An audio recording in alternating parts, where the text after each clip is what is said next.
À défaut d'une neutralité, le CEFOP se montre plutôt réservé quand il s'agit de se prononcer sur le rapport du MBDHP qui ne cesse de diviser une bonne partie de l'opinion publique. Actuellement, nous avons besoin de soutenir moralement nos FDS. Et les FDS, comme l'a dit plusieurs communiqués de l'état-major, ont reçu des formations sur le droit humanitaire international. Ils savent ce qu'ils doivent faire en cas de représailles, ils savent ce qu'ils doivent faire en cas de poursuite, ils savent ce qu'ils doivent faire sur la couverture de feu contre les terroristes. Donc s'ils appliquent pour ça et qu'on a le résultat, nous on les apprécie, on les félicite. Et le MBDHP aussi est dans son rôle. C'est le mouvement burkinabé des droits de l'homme et des peuples qui existe depuis les années 90 et qui a déjà mis le doigt sur beaucoup de problèmes liés au respect des droits humains. Donc, ce n'est pas la peine de jeter l'anathème sur le MBDHP. Ils ont fourni leur rapport et c'est au gouvernement d'investiguer aussi de son côté et de montrer patte blanche par rapport à ce qui s'est passé. En un mot, le CEFOP se veut impartial sur la polémique. Mais lorsqu'il s'agit d'évoquer les questions politiques comme celle du référendum, l'opposition se montre tranchée et même avertie.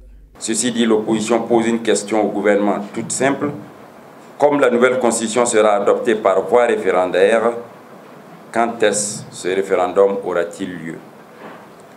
Déjà, nous avons eu une élection couplée présidentielle et législative en 2020. Pour l'opposition, il est hors de question de découpler ces deux élections. Car si l'on retarde l'élection des députés, le président élu risque de n'avoir pas la majorité pour gouverner, ce qui entraînera une crise institutionnelle. Si, suite à cette crise, l'Assemblée nationale est dissoute, cela accentuera la crise et entraînera des dépenses de plusieurs milliards pour organiser de nouvelles élections législatives. Autant coupler les législatives et la présidentielle pour permettre au peuple de choisir un président et de lui offrir du même coup une majorité parlementaire pour gouverner. Cette prévoyance du CEFOP semble trouver ses racines dans la nouvelle dynamique d'optimisme qui anime toute l'opposition burkinabé. Elle dit croire fermement à ses chances de victoire en 2020. À l'occasion, le chef de file de l'opposition, M. Zéphirin Diabré, a annoncé que l'opposition politique, y compris les libéraux, s'organise pour faire un coup KO au MPP. Certains médias se sont trompés en écrivant que ce sont uniquement les libéraux qui s'organisent pour remporter les élections. Nous tenons à préciser que c'est l'opposition politique dans son ensemble qui s'organise pour affronter de manière concertée les élections de 2020.